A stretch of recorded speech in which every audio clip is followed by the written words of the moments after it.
will be recorded, and we're going to put on the website in case other students want to watch and see. Okay. Okay, let me see. Try exercise chat, everybody.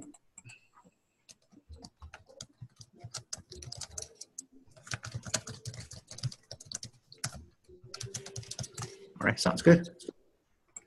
I hope you got my chat message. All right, now I'm going to introduce our program. As we have announced from our website several times, we designed 6 levels at this moment. We're growing and evolving, and starting from foundational skills to advanced skills. And level 1, 2, and level 3 has been taught by Coach Nick multiple times. And Nick, do you want to introduce yourself and cover what we have been coaching in the first levels, please, Nick? Yeah, absolutely. So the first class that we teach, Speech 101, really lays the foundations of public speaking. And there's 10 different foundational methods that we go through. The first is how to structure your speech. And a lot of students know how to talk in front of people, but being able to structure it in a format that people come away from your speech saying, oh, he had 3 main points. This was his 1, 2, and 3. And if your audience can come away with knowing what you spoke about, your speech becomes that much more powerful. We work on basic level things like proper eye contact, the use of filler words, and oh good, you can see them on the screen here. And so this would be the 12-week program. How to use visual aids. Visual aids is becoming more and more common within speaking, even in high school and middle school. The use of PowerPoint is a necessity that we need to learn even before we go to college. And the ability to use a PowerPoint demonstration or any other type of visuals helps create clarity and a better sense of understanding in speech. So we really work on those fundamentals. And the goal of the 101 speech is to lay the foundation where we can start building upon within further classes like 201 and 301, different techniques like debate, interview processes, question answering. All that foundation is laid in 101. Great. We have probably seen people from 3rd grade up to middle school have joined a 101 class. So to tailor the student need, we have 2 age groups. One for elementary up to 6th grade, then the other one the middle school and higher. So just FYI, we have 2 different age groups for this 12 weeks. And after that, let's say you finish 12 weeks program, you found that you have improved, then what? Nick, do you want to cover what's could be for intermediate level coaching? Yeah. So in our 201 level, we talk more about, we take the fundamentals and we create more of a story. We create a narrative of what you're talking about. Rather than just hitting examples, example 1, 2, and 3, we talk more about, okay, how do we bring these together in a broader perspective? And a lot of that is learning how to be a good storyteller. And any good public speaker is able to craft a story out of what they're saying. And so not only do we review a lot what we learned in 101, because when it comes to public speaking, having the fundamentals down solid is crucial. But also we work a lot on how to write a speech. A lot of the time students have difficulty in crafting a speech, taking it from a page of paper into a note card and essentially into your memory to memorize it. And we show strategies where students can do that. Students can write a great essay, but can you give a speech on it? And there's a lot of things that happen in between that help students do that. And we talk a lot during 201 about that process. I found that the level 2 is really eye-opening because they are not only giving you the foundational skills, they drill down specific word choice, vocabulary building, echo. I think, Nick, did you mute yourself? Oh, no, I'm still here. I was reading a question there. Oh, okay. Can you repeat the question for me, Mike?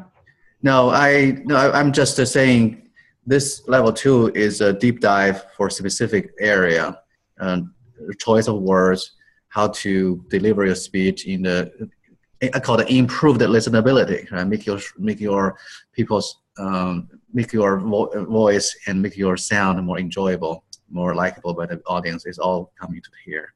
I'm using all the techniques when I give a speech in Ferris County Public School budget meeting last week.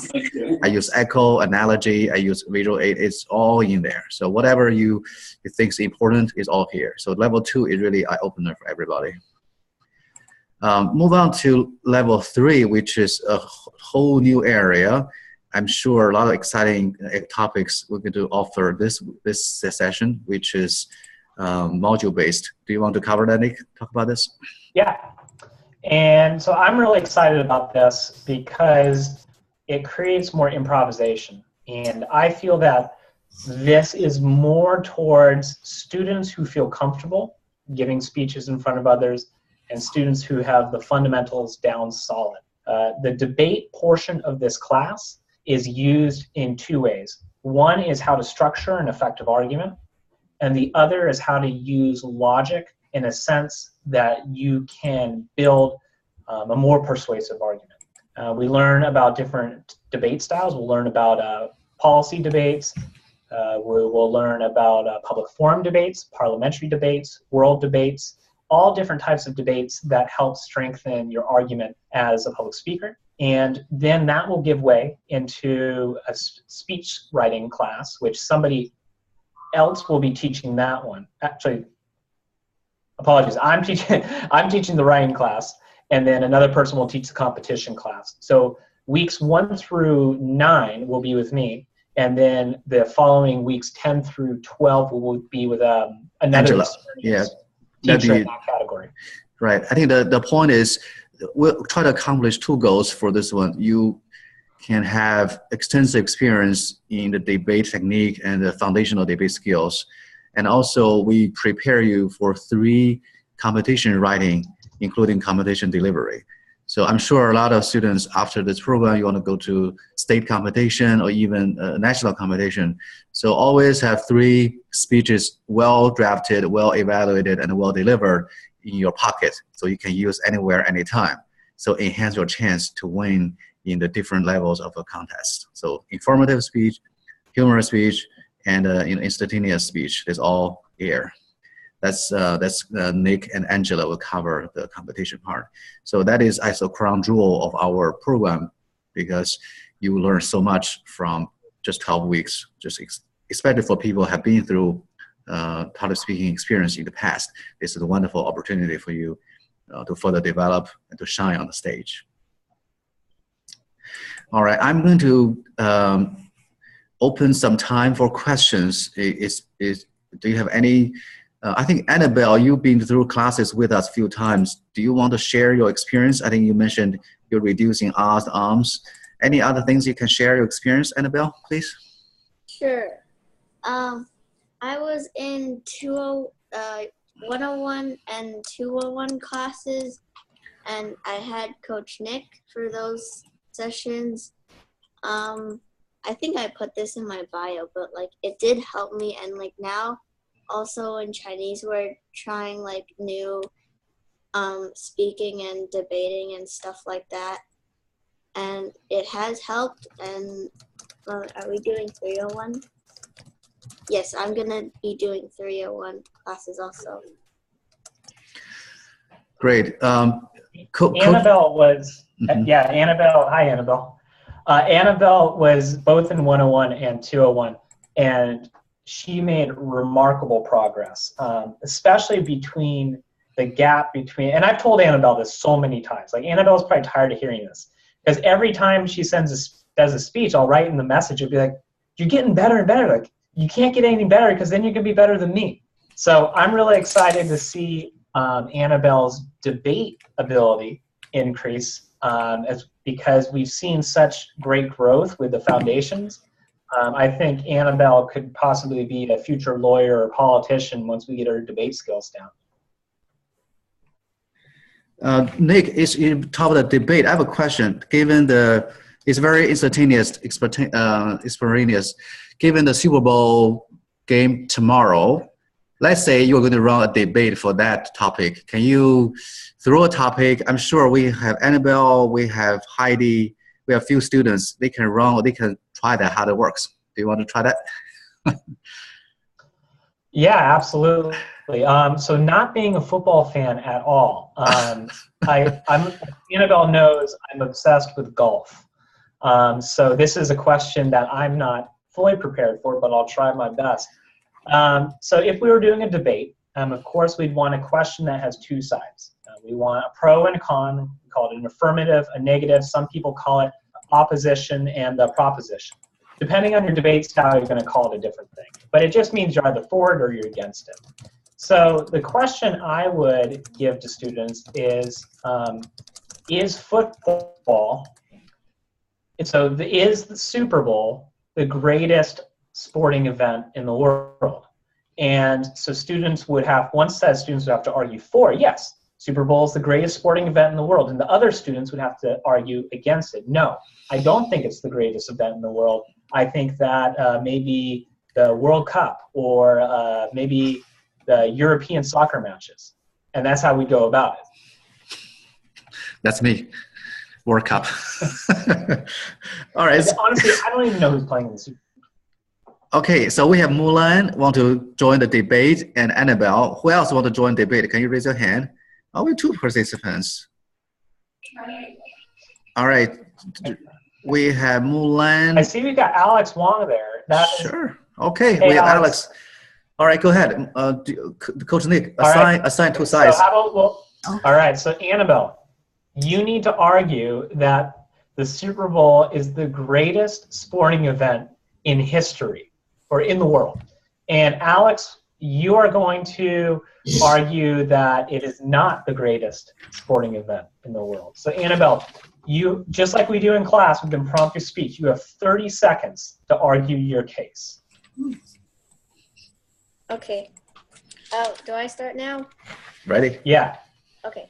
I think that the Super Bowl is the greatest sport match to watch in the entire world because unlike the Olympics take up so many events like gymnastics, skating, soccer, whatever, I don't even know, too much.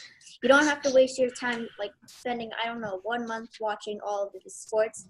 The Super Bowl is only two teams going against each other for a football game. All right, Alex, why is the Super Bowl not the greatest sporting event in the world?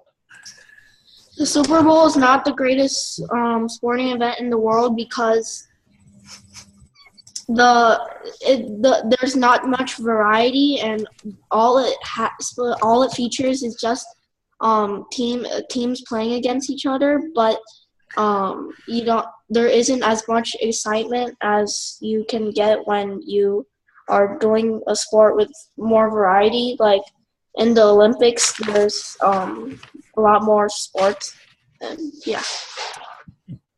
So one thing about Alex is during a class debate, we had an uneven number of students. So we gave him a topic he had to both debate it against and for it and pretend to be two different people. And so Alex did a really good job with that. That was fun.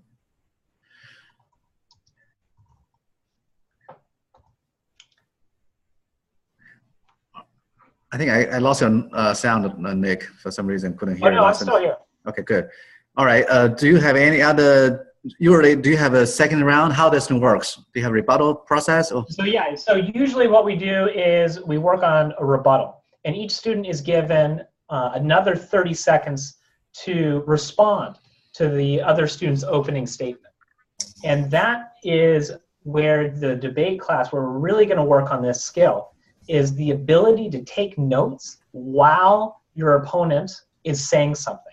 And note-taking, there's different strategies because if you watch, say, even the presidential debates, you'll see people say Hillary Clinton or Donald Trump, or when it was Barack Obama versus Mitt Romney, they're going to be taking notes while the other person is speaking because it's impossible to talk for 5 straight minutes when you completely forget what the other person says.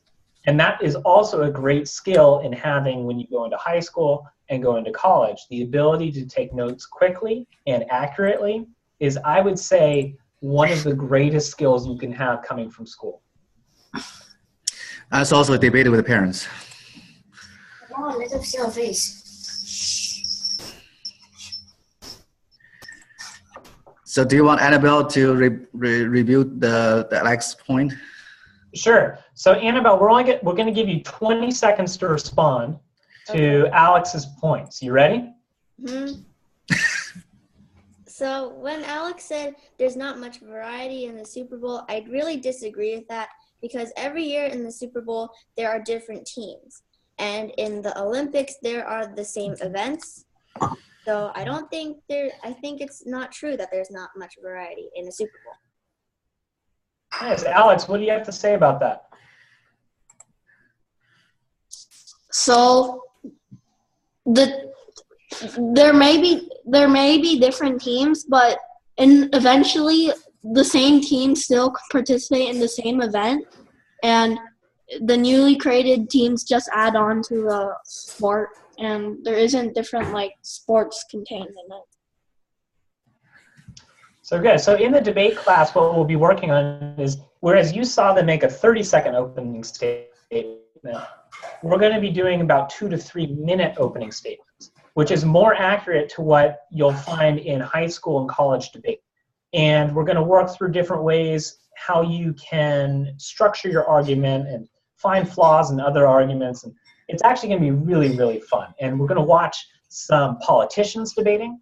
We're going to watch some of my favorite debates, which is the British Parliament debating. And it literally looks like they're insulting each other. But it's a formal structure. I was watching a parliamentary debate between the ex-Prime Minister David Cameron versus their current Prime Minister, and it's pretty funny. I'm also gonna bring in some debate experts. One of these people is my good friend who Mike knows too, who used to be a debate team captain at Beijing University, at Beida, before she went to get her master's at Vanderbilt University. And she's a phenomenal debater. So I will go to downtown Washington, D.C., and I will find her and interview her for class. Maybe she can give you some tips. She was also a judge during college debate. And there's some other individuals who have debating experience who I'll bring in, and we'll kind of have like a guest format where you guys can ask them questions about their experience and if they have any tips and what their best moments were like, or some of their biggest mistakes were like, and hopefully learn from their mistakes and fix our own. Great. Nick, I think we have Mulan and we have a few other students. Do you want to change the topic so they can also participate in this exercise? Yeah, absolutely. One of my favorite things is to create a hypothetical question. So we have Mulan and Eric. So Mulan and Eric, the topic is, in your school, somebody is going to donate $100,000 to your school. Should the money go to art classes, like music and painting, or should the money go to math classes? Mulan, you need to argue that the money should go to math class, and Eric, you need to argue that the money should go to art class. And Mulan, you may begin. You have 30 seconds. I believe that the money should go to math classes because currently the U.S. is rated one of the lowest in math, and we need to improve our students' math abilities, really. Because even though arts and music, they extend creativity, right now in our society, math and more technical skills are what we look to. Very nice. All right, Eric, why should art get the $100,000 and not math? I believe the money should go to the art class because I believe that freedom of expression is more important than math. And it's important for kids to have enough utensils to draw whatever they want and to do art projects for school so that they can expand their creativity. Very nice. Okay. Mulan, you have 20 seconds to respond to Eric's evidence. Well, it's true that art does help with creativity. Who says that math isn't creative as well? You have to find out different ways to solve different problems. One math problem doesn't just have one solution to it.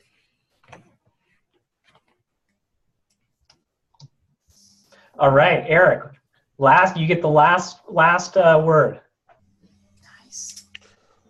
Well, I do admit that math is an important subject, but math sometimes requires art skills. Like when you're drawing a graph, you need to know how to draw a parabola. So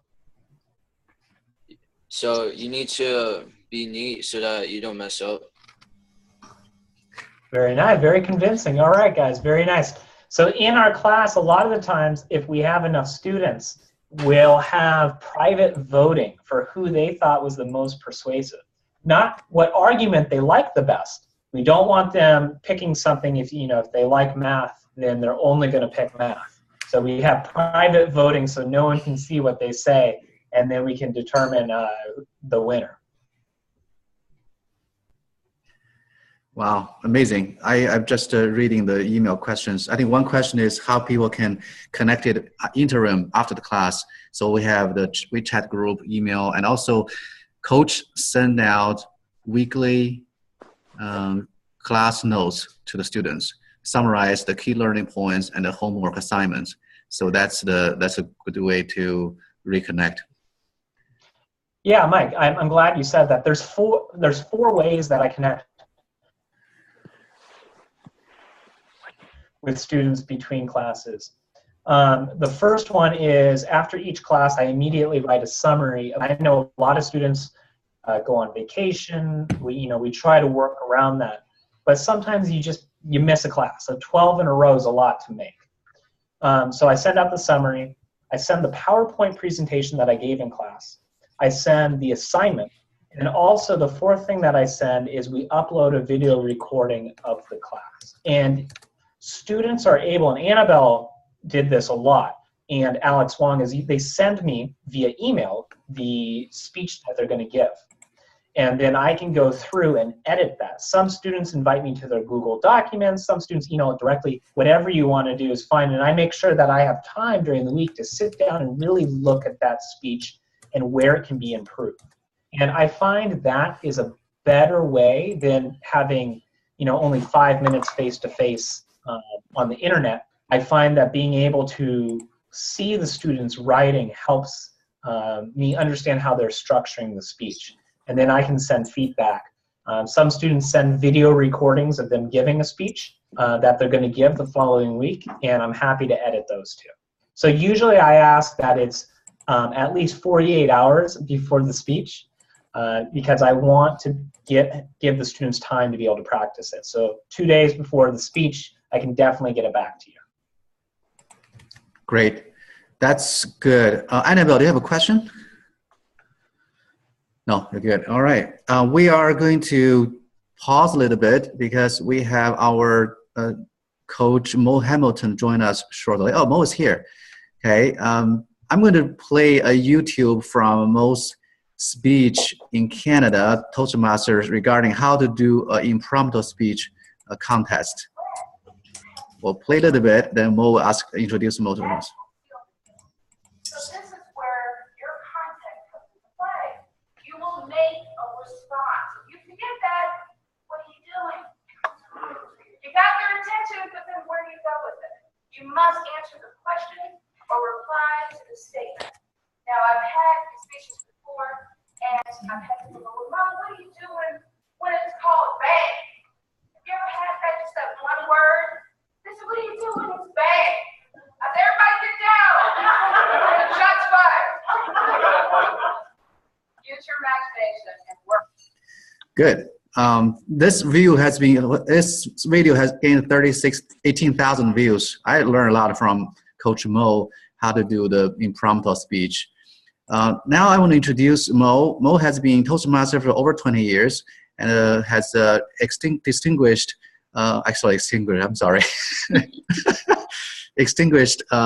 law enforcement experience. He's a Virginia State Cooper. She was, I believe, sometimes she stopped me. I need to, let me go. And her background from legal forensic is wonderful for public speaking, critical thinking, and leadership skills. And Mo, I'm going to introduce you, and can you say hello to our students and parents? Hello, everybody. So good to be here with all of you today. I'm Mo Hamilton. Nice to meet everybody. Hi. Great. Well, let me ask you one question. And you just came back from this Christian church group public speaking and the contest as a judge. How do you feel today? Do you think anything is caught your attention? Well, I look forward to doing this every year for the past 8 years, and I've actually had the unique opportunity of participating as a judge and seeing the young people just blossom and grow with confidence in their public speaking and leadership over the years. It's just impressive to watch from the beginning and seeing them as they mature through the high school level. And it's so rewarding because there's over 12 categories of public speaking judging. So it's tough to choose between the categories, but each one is so fulfilling to provide the feedback necessary for that speaker to improve and become the best they could be. Great. Now, I know you are expert in the table topic or impromptu speech. Now I want to challenge you. We have Super Bowl game coming out tomorrow.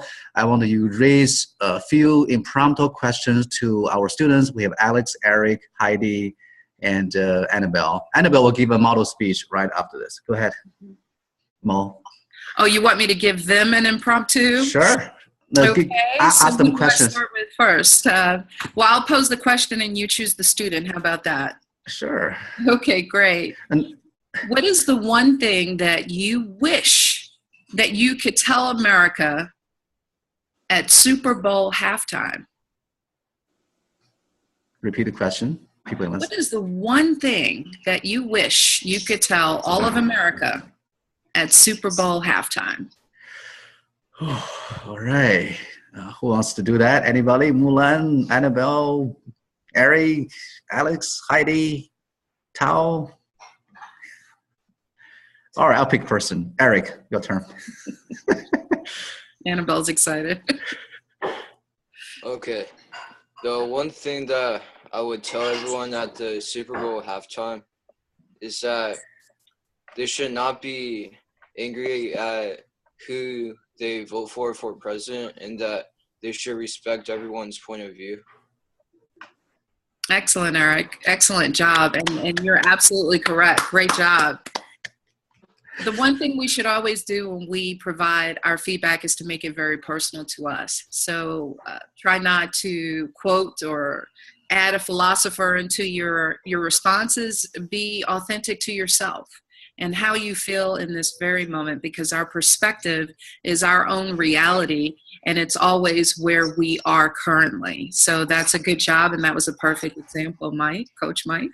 Great, thank you. Now, let me think. Given the time, we have so many questions coming in. Okay. Specific, yeah. My point is, we'll leave some impromptu question after our keynote speaker, Annabelle. Annabelle is giving a State of the Union speech. Okay. Oh, good. Yeah. We are going to, all three of us, Nick, me, and Hamilton, we're going to review or evaluate your speech. Hamilton, Mo, you've been very good, distinguished Toastmaster for 2 titles, governing over hundreds of clubs, 1,000 people. So you're going to provide a comprehensive evaluation for Annabelle, State of the Union. Excellent. Nick, can you focus on the I call the content, meaning the speech, word choice, script writing. I will focus on anything else. All right. All right. Annabelle, you are ready? Okay. Let me put on your spotlight. Okay. 5, 4, 3, 2, 1, go. Okay. This is a State of the Union speech that I actually wrote in November 2016, but I mean, I can do it now since it's a new year, but okay. This year, I feel like the things I'm about to tell you right now will fit in a theme of kids' lives, if that's possible. They're a very important part of everyone's lives. Teachers, doctors, coaches, parents, and the kids themselves. Pretty much anybody you can think of. But recently, bad things have been happening to many kids around the world. I want to tell you something that really surprised me this morning. I heard that earlier today in Tennessee, a school bus had tipped over. The driver had hurt many of the kids and killed 5. One dad wasn't even able to find his 3rd daughter. There must be something out there in the possible few billion ideas that we can ever think of every single day that can stop these kinds of things. These kids are in elementary school, meaning they're about 5 to 10 years old. So I've approved a law, just like other presidents have, that the United States will enforce requirement of seatbelts on school buses for the driver and the students. You may tell me that if you looked at your school district's student handbook, that the rules say students must wear seatbelts while riding on the bus. And when you go out on the roads, you see signs that might say, buckle up, it's the law. I see these, I know. Now for the next few years and beyond, I want to know that kids will be safe for big injuries. Another thing I want to address is a rule about working parents. We can all agree that the most important person in a child's life is their parents. And parents that work for a long time like mine have lots and lots of work to do with not much time to actually do it. And some mornings I have my mom calling up to me, I've got a meeting at 7:30, can you walk to the bus stop? There's not enough time to drive 2 minutes because of all this. They should have the same days off as their children do, so the time that their kids and their parents spend together is the most that it can possibly be. So I bet that in winter, calling into a meeting by the pool in Florida or California would be way better than sitting in the office while it's still snowing outside. My decision is that working parents have winter and summer breaks to work outside the office even if they wanted to. These goals could be hard to achieve, but you can take one step at a time and it will happen. Thank you. Wow, amazing. I'm definitely support for that. Can work from home. All right, I'll give 30 seconds for coaches to think about it. Evaluation of the State of the Union by Annabelle. And we'll then open up to some other Q&As. Coach Mo, are you ready? All right. Well, Annabelle, thank you for an incredible, compassionate speech that you gave that not only applied to where you are currently, but the entire world. You gave an authentic plea that our Greek philosopher Aristotle would say lent to what's called pathos. Pathos is appeal for persuasion through emotion. And you certainly tapped into everyone's emotion, whether they have children or not. This approach was very effective in eliciting a very positive difference, an action approach by your listener. And I thought that it was very, very appealing and definitely emphasized the importance of family. Thank you for that. Anything she can improve on, Mr. Coach Mo? I think that a little bit of an improvement in the area of speech structure, make your points clear, and always you should try to captivate your audience in the very beginning. So there are certain techniques that you can use for that, and I hope to help your students in the future with that opportunity. Great. Thank you. Thank you. Awesome. Now, Nick, you're on the air. All right. Annabelle, like I said, you get better and better every time I see you. I really only have 2 points to make. One is I think that you had great points. I think enumerating them, saying number 1, number 2, number 3, but you gave the points so well that I feel that using some hand gestures or something like that to have us in our minds see, like, okay, I know this is point 1. Oh, okay, I know this is point 2. Maybe it's just what I like to do. I felt you did a really good job with that. What I liked the most, though, was that instead of complaining about something, you identify the problem and you offer a solution, especially with parents calling in. It's very easy to say what's wrong with the world. It's even harder to offer a solution in its place. And so I think you did a great job. I assume you went to your parents and asked, like, hey, what would make your life easier? You can definitely tell you that you did your research. I used to be in the political polling world, and in the polling world, we call that a focus group. You go and you talk to a group of people directly. What's bothering you? What issues are you really interested in? And I can tell you, you looked like you focus grouped your family on that. So maybe you didn't, but it seems like you did. So good job. All right, awesome. Thank you, Nick. I think you two coaches cover so many things. I have a few things to cover, but one thing I want to say is, Annabelle, your topic selection is wonderful because think of that, student union, you pick the student safety that's cover millions and millions of families, and you also touch upon parents. So the audience, both age group, parents and students are attracted by your speech because they're all related to their daily life. I love that. And also you use the storytelling technique about the Tennessee situation and even give specific information. Couldn't find a third child. It's very heartbroken. So it's touched people's heart immediately. And when you talk about give winter break to parents, immediately touch me. I'm in. I vote for you. You'll be next turn. That's good for me. You definitely see what people want to drive to their basic foundational requirements, and you put on very, very nicely. Suggestions, probably as Nick said, use a little bit reading. I can tell you have some notes. Try to be more natural because as president, you care students, you care parents. You can share you don't need to read. Right? They all in your heart. And secondly, use hand gesture. 5 students were hurt or injured, and try to be more use more body language to deliver. But you're an advanced speaker already. Very, very good. Thank you. All right, Coach Mo, I'll go back to you, and you are going to bring a lot of new techniques to our 101 class, which is the basic foundational skills. Can you tell, given your law enforcement background and public speaking, anything you want to bring to the students? I think you're muted. Hold on a second. Let me unmute you. Hold on a second. I think that you are muted. I'm sorry. Start over. Okay. I'm free now. Good. Good. Well, one thing for sure is to be prepared for the unexpected. And in law enforcement, that was something that we faced every day with every car or person that we approached. So being quick-wit on your feet, making sure that your thoughts are clear and succinct, and that you know exactly what you want to say before you say it. So being an effective listener is part of that process. So I will be focusing on all of those factors and so much more in the upcoming semester. Great. I think you have dealt with a lot of difficult situations, life or death, gang members. How do you deal with the difficult people?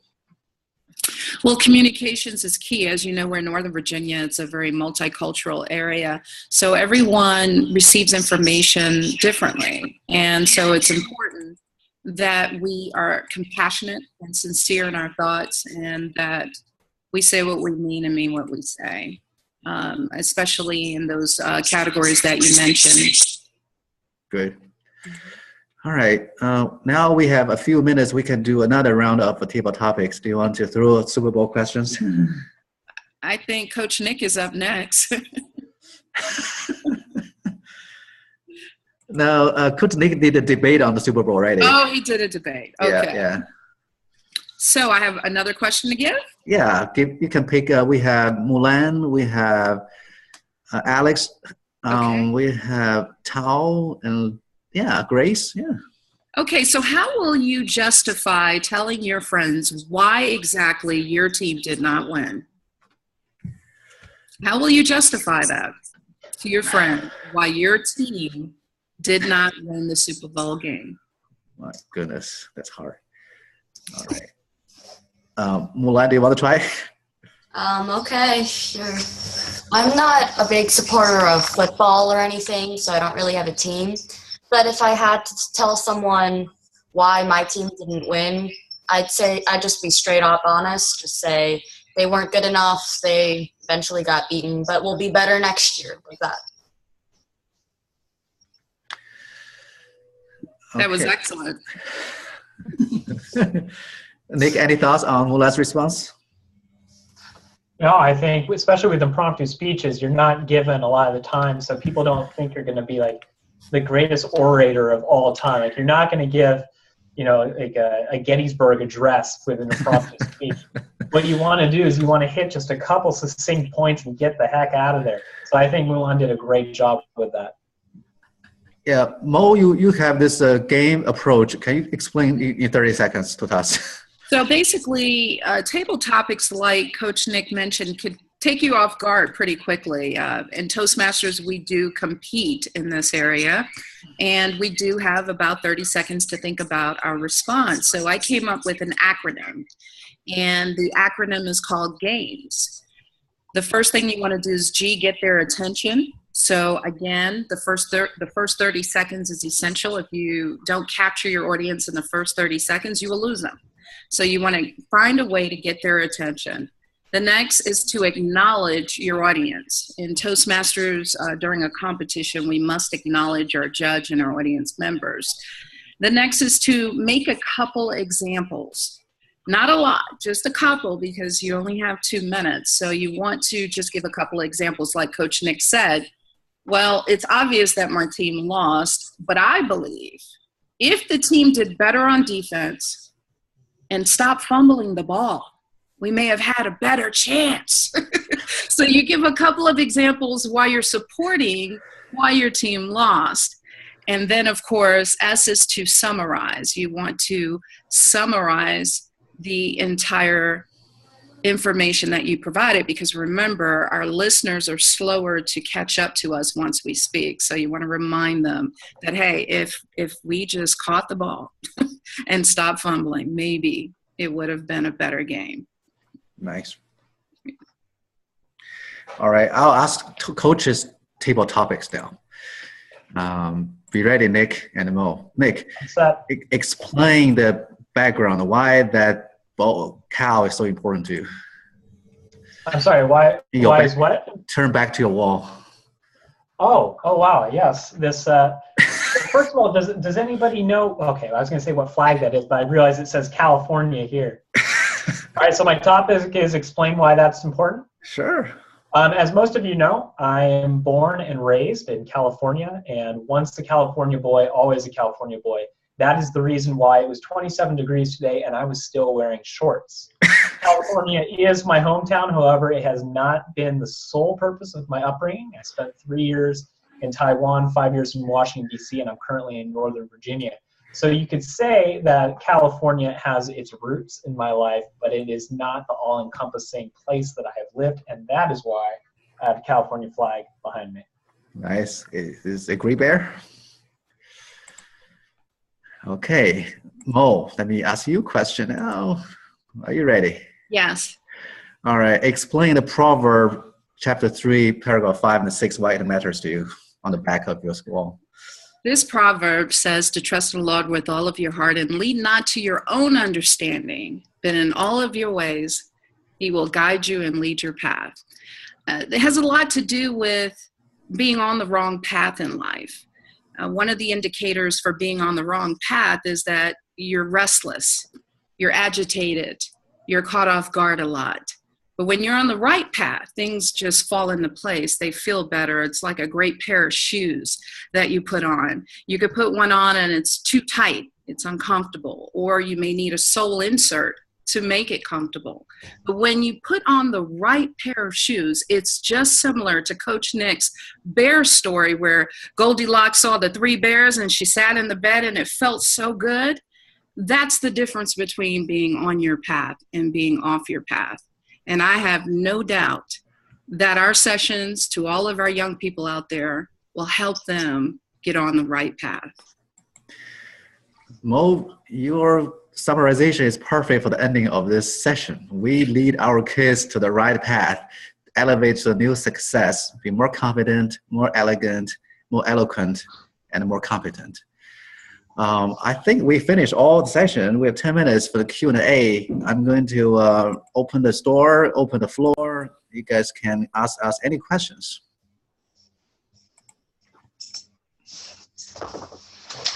You can raise hand, you can send a question, or you can just talk on the spot.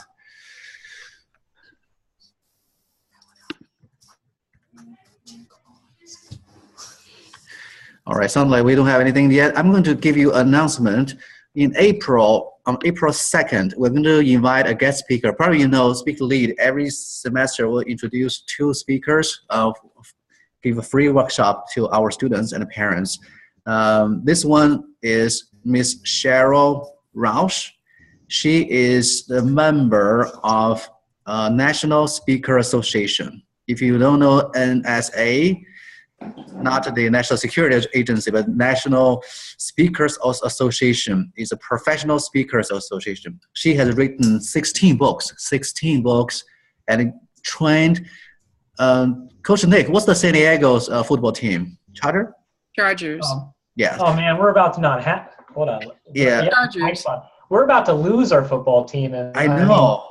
we barely even regarded it as our team in the first place. So. Oh, I know. Cheryl coached the cheerleader team in the Chargers, and also football players in public speaking, deal with the media. Oh wow. Well, I think you're going to lose your market if it's in San Diego. You better well move to LA. I heard about that. So she's heartbroken. Cheryl is very upset about that. Anyway, so she is a professional speaker with 16 books, also 2 distinguished master's titles, a very powerful speaker. She's going to speak to our parents and students April 2nd for an hour. And I'm still working on another one. I'll give you more update. And any questions coming?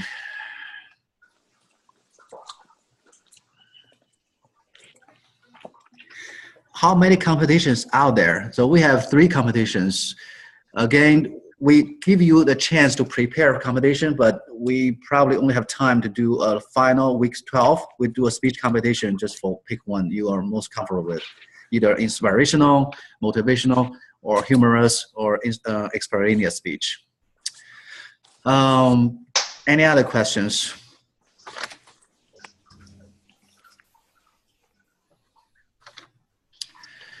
All right, while waiting, I'm going to tell you this website registration. You can see I'm going to share the slides to our WeChat group or even my personal moment, so you can see that slide.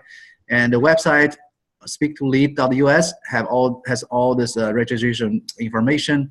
We have 6 programs. One is for foundational. Second is intermediate. Third one is module-based debating, as Coach Nick. 4th is Model United Nations. We're going to introduce. We'll have another open house, probably another week or 2. And I'm leading up the emotional intelligence and leadership skills. Coach Mo and myself will lead this one. Talk about EQ, talk about leadership skills. And Mo, can you tell why leadership is so important to our youth while you're here, Mo? Sure, because if anyone could think of the world's greatest leader in their mindset, they were probably a great communicator. They go hand in hand. So in order to be a great communicator, one of your goals is to be a great leader. And if you're a great leader, you need to be a good communicator. So you can't have really one without the other. They go hand in hand. They complement one another, and it will make you very effective in both aspects and all aspects of your life. Awesome. Thank you. So Coach Mo will lead week 7 to 12 regarding leaderships. I'm going to cover the EQ portion. Especially for week 3, stress management. I'm going to invite the United States national champion for yoga, Eddie Hall. He is a wonderful coach. He's going to teach, he and his wife is going to teach us kids how to reduce stress, how to maintain a good mental health, meaning lose the sleep, distress with the relationship. He's going to have very powerful technique, how to meditate, how to manage your breathing technique, and how to reduce your stress. So we have a guest speaker, Mr. and Miss USA yoga competition. That's a wonderful event. I'm going to introduce you guys. How many? I'm enter level 3. Is that okay enough? I don't compete. Yeah, if you are competent in good techniques, you can just sign up level 3 immediately. That's fine. But again, if you're lagging behind, coach will tell us, will tell your parents, and you have to go to the proper level. So far, every door is open. Okay, any other questions? Coach Mike, I got a question. How many? I have someone asking how many speech competitions there are. In our program, Uh-huh. we are having 3 levels, 3 different types. I think motivational, humorous, and extemporaneous. So we'll prepare 3 different techniques, different writing. But on week 12, we'll have a finale of the program. We'll have a speech competition. You have your choice to pick anyone you are feeling comfortable with. So everybody's a winner. Mo, what's the most important speech today you enjoy most today in today's judge event? Today was apologetics for me. I did Apologetic. apologetics, and I also did expository, which is something that I hope to share with your group. It's when you use visual aids, and you have to have a memorized speech, so no notes, and you can either use a PowerPoint or a visual aid. Wow. Very good. That's Good stuff. Good to know. Okay. Coach Nick, you'll teach us some golfing, swinging, teaching technique, right? Because Coach Nick, if he's not a public speaker, he's a professional golfer. So it's really hard choice. It's a tough life, but yes, when I'm not public speaking, you can usually find me on the golf course. Do you volunteer today? What's your event today about? Yeah, so did I volunteer today? I was supposed to. I called in, but they closed the course, so there was no volunteering. But usually I'll teach volunteer kids golf.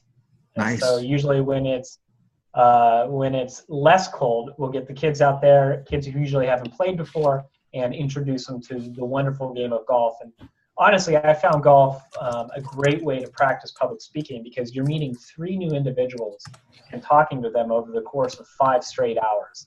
So talk about needing to know some icebreakers for that.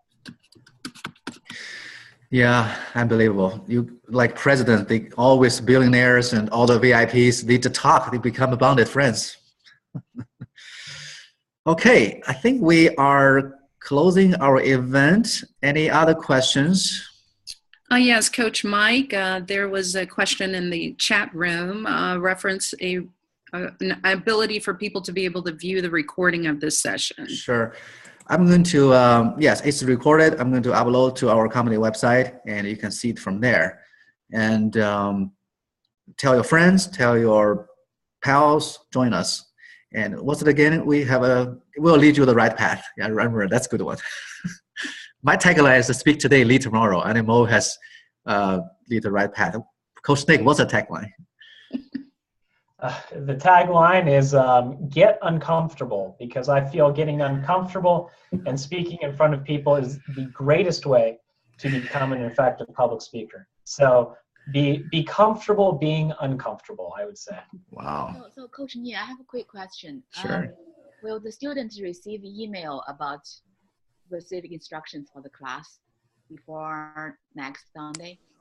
My son will start class next Sunday. Okay, sure. We'll send an email and yes. Can you talk to me after the class, please, Heidi? Sure. Yeah. My son has a tennis game. That's why he's not here. Yeah. Gotcha. We record every class so he can catch up, and also slides can give to your son. What's his name? Enric, ENRIC. Okay. Last name Jiao, JIAO. Okay. He'll be in the Sunday 7 p.m. class. Okay. Yeah, I understand. Sometimes people have events, sickness. We'll record. We'll catch up for you. Don't worry. We'll be I'm not talking having. about today, but next. I understand. Yeah, the first class. Mm-hmm. There'll be who's teaching Sunday's class? Is Mo or Nick? I forgot. Me. Okay. Yeah, we'll handle that. Don't worry. And any questions, suggestions, tell us. We try to accommodate. And Heidi, Eric, and your other classmates. Okay, that sounds great. Thank you, Heidi. Anything else? Mm-hmm. All right. Sounds like we're good. And enjoy the game tomorrow and safe driving. Okay, thank you. See you, everyone. Bye-bye. Bye, Mo. Bye, Nick. Bye, Annabelle. Good job, Annabelle. Bye-bye. Bye. Bye-bye. All right, thank you.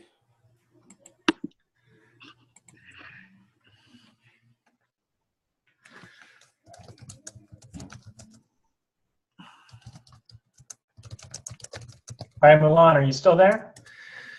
Yeah, somebody said what's other Yeah. Yeah, Mulan, I got an email from you regarding what level you should be in. I think, so you sent me a video of you on YouTube, right? Yes. All right, give me a second. Let me look over it real quick.